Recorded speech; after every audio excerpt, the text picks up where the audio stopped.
Shalom, senang kembali bisa kita saling merenung firman Tuhan pada hari ini. Setelah sebulan terakhir kita merenungkan firman Tuhan, dan pada hari ini kita akan mengambil nats dari Efesus 4 ayat 25 sampai 32. Namun sebelumnya marilah kita berdoa. Ya Tuhan, terima kasih atas waktu dan kesempatan yang Tuhan berikan bagi kami, sehingga pada malam hari ini Tuhan kami boleh kembali merenungkan firman Tuhan. Biarlah firman Tuhan yang kami baca, dengar, dan renungkan ini boleh menjadi kekuatan bagi kami, terutama juga Tuhan dapat kami lakukan di dalam kehidupan kami sehari-hari. Di dalam Kristus Yesus kami berdoa. Amin. Efesus 4 ayat 25 sampai ayat 32. Saya beri judul Menjadi Pelaku Firman Tuhan dan Kebenaran dimanapun kita bekerja. Efesus 4 ayat 25. Karena itu buanglah dusta dan berkatalah benar seorang kepada yang lain, karena kita adalah sesama anggota.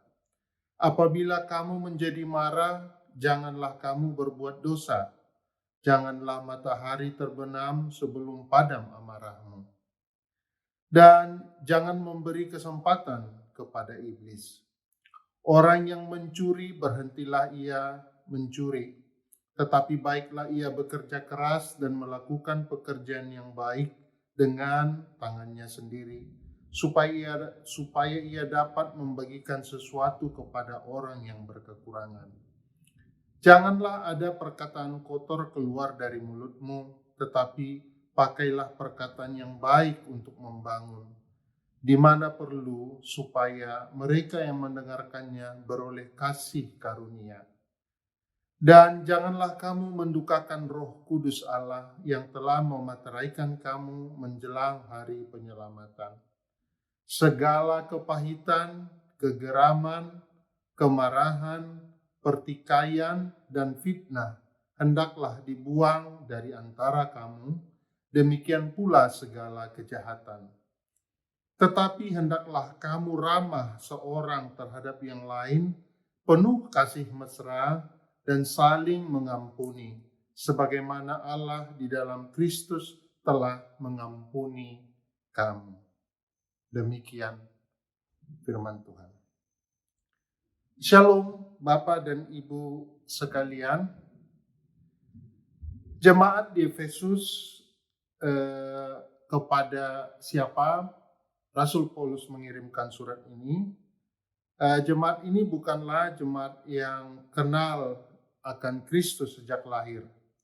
Mereka lahir dalam lingkungan yang penuh dosa, hidup dalam dosa tanpa menyadari akan kekurangannya.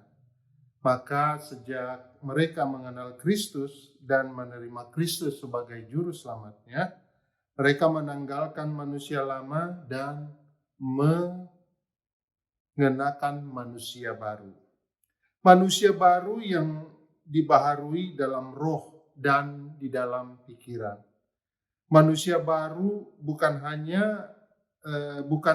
yang dimaksudkan dalam wujud fisik, melainkan manusia yang baru dalam hati dan perbuatannya. Pembaharuan itu menurut Paulus harus terlihat di dalam, kita mulai dari ayat 25, karena itu buanglah dusta dan berkatalah benar seorang kepada yang lainnya, karena ia adalah sesama anggota. Jadi di dalam ayat ini Paulus menekankan bahwa kita sebagai orang yang percaya harus selalu berkata-kata secara benar. Orang yang belum mengenal Kristus sudah terbiasa mengucapkan dusta dan kebohongan. Tetapi setelah hidup di dalam Kristus, perkataan yang keluar dari mulut orang percaya adalah perkataan kebenaran. Kemudian di ayat 26, apabila kamu menjadi marah, janganlah kamu berbuat dosa. Janganlah matahari terbenam sebelum padam amarahmu. Jadi di sini Rasul Paulus menekankan penguasaan diri, terutama pada saat marah. Karakter marah bukanlah karakter orang Kristen. Meskipun di dalam Alkitab mencatat Yesus pernah marah karena melihat hal yang tidak benar di bait Allah. Siapapun bisa marah. Siapapun tentu pernah marah. Tetapi marah itu jangan sampai menimbulkan dosa. Sebab setiap orang bisa marah dan itu sangat gampang terjadi. Tetapi kita harus marah pada orang yang tepat. Juga dengan tingkat kemarahan yang baik, yang pas, yang sesuai. Dan juga untuk tujuan yang benar. Dan tentu harus dilakukan atau disampaikan dengan cara yang benar. Jadi marah kepada orang yang tepat, dengan takaran yang pas, untuk tujuan yang benar, dengan cara yang benar, itu tidak masalah. Oleh karenanya mari kita semua perlu belajar mengelola rasa marah ini. Bukan membiarkan amarah itu menguasai kita. Karena kalau amarah menguasai kita, maka kita akan memberi kesempatan kepada iblis dan menimbulkan dosa. Saudara-saudara, pada ayat 28 dikatakan, orang yang mencuri janganlah ia mencuri lagi, tetapi baiklah ia bekerja keras dan melakukan pekerjaan yang baik dengan tangannya sendiri, supaya dapat membagikan sesuatu kepada orang yang berkekurangan. Jadi kita diminta sebagai orang yang sudah dilahirkan baru, kita harus bekerja dengan baik. Orang harus berhenti mencuri, ia harus mencari pekerjaan dan menghasilkan uang dengan cara yang benar. Lebih dari itu, kalau dulu sebagai pencuri, dia tinggal menikmati hasil jeripayah orang lain. Namun setelah bertobat dan mengenal Kristus, dia harus bahkan mampu memberi kepada orang lain. Ia harus membagikan sesuatu kepada orang yang berkekurangan dari hasil pekerjaan tangannya. Inilah salah satu tujuan bekerja yang kadang kita lupakan, saudara-saudara sekalian. Hasil pekerjaan kita digunakan untuk memberkati orang yang berkekurangan, bukan hanya untuk diri kita sendiri. Pada ayat 29, janganlah ada perkataan kotor keluar dari mulutmu, tetapi pakailah perkataan yang baik untuk membangun di mana perlu, supaya mereka yang mendengarkannya beroleh kasih karunia. Jadi saudara-saudara terkasih, kita harus selalu menciptakan perkataan-perkataan yang membangun, perkataan-perkataan yang baik. Dan perkataan-perkataan ini kita sampaikan pada momen yang tepat, tentu akan menjadi penguatan bagi orang lain. Berkata baik, berkata membangun ini harus menjadi kebiasaan kita. Dan tentu bukan hanya kita lakukan pada saat kita di gereja atau di dalam persekutuan, tetapi di mana saja. Termasuk tentu di tempat kita bekerja, di kantor, kemana saja, di pasar, di mana saja kita bergaul, kita harus selalu mengucapkan perkataan-perkataan yang membangun, yang membangkitkan, dan tentu yang memberi suasana damai di sekitar kita.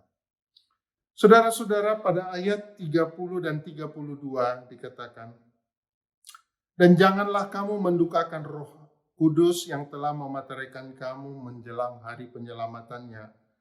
Segala kepahitan, kegeraman, kemarahan, pertikaian, dan fitnah hendaklah dibuang dari antara kamu, demikian pula kejahatan. Tetapi hendaklah kamu ramah seorang terhadap yang lain, penuh kasih mesra, dan saling mengampuni, sebagaimana Allah di dalam Kristus telah mengampuni kamu. Dari ayat 30 dan 32 ini, Rasul Paulus mengingatkan kita untuk membuang segala kepahitan, kejahatan, tetapi sebaliknya kita harus memelihara kasih mesra dan saling mengampuni. Saudara-saudara yang terkasih di dalam Kristus Tuhan kita, dalam sebuah buku yang pernah saya baca, buku tentang iman kekristenan, dikatakan, Tuhan menetapkan tugas-tugas bagi setiap orang menurut jalan hidupnya masing-masing. Dan masing-masing jalan hidup itu dinamakan panggilan. Sekali lagi, Tuhan menetapkan tugas-tugas bagi setiap orang menurut jalan hidupnya masing-masing. Dan masing-masing jalan hidup itu dinamakan panggilan. Jadi ini berarti bahwa apapun yang kita lakukan, dimanapun kita berada, dimanapun kita bergaul, jadikanlah itu sebagai panggilan, jadikanlah itu sebagai momen untuk kita bisa menjadi terang, menjadi pribadi-pribadi Kristen yang memberi damai.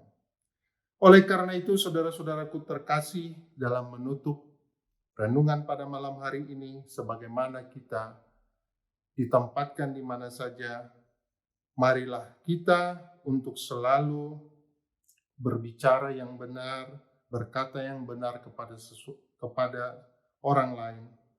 Dan marilah kita mengelola amarah kita agar amarah ini tidak menjadi dosa. Dan tentu dalam bekerja, marilah kita bekerja dengan jujur, tidak menyalahgunakan jabatan kita atau bahkan mencuri, mengambil hak-hak orang lain. Dan Rasul Paulus juga mengingatkan kita untuk selalu berkata positif, membangun, dan tentu orang akan beroleh kasih karunia. Dan yang paling penting juga, agar kita membuang segala kepahitan, kegeraman, kemarahan, pertikaian, dan fitnah dari kehidupan kita sebagai Kristen. Tetapi hendaklah kita selalu hidup dengan penuh kasih mesra dan saling mengampuni, sebagaimana Allah di dalam Kristus telah mengampuni kita. Baiklah, saudara-saudara terkasih di dalam Tuhan kita Yesus, baiklah kita semua bekerja keras sebagaimana ucapan syukur kita kepada Tuhan yang memberi kita nafas, kesehatan, dan pekerjaan. Kita kerja keras sebagaimana pertanggungjawaban kita kepada Tuhan, Sang Pemberi kehidupan. Amin. Mari kita berdoa. Terima kasih Tuhan atas renungan pada malam hari ini yang boleh mengingatkan kami untuk kami menjadi pribadi-pribadi yang selalu membawa hal positif di dalam kehidupan kami, baik di dalam pekerjaan, di dalam pergaulan, dimanapun saja Tuhan tempatkan kami. Kiranya Tuhan sebagai pribadi-pribadi yang dibaharui, kami boleh menjadi terang dan saksi-saksi Kristus yang hidup di dalam kehidupan dan pergaulan kami sehari-hari. Di dalam Kristus Yesus kami berdoa. Amin.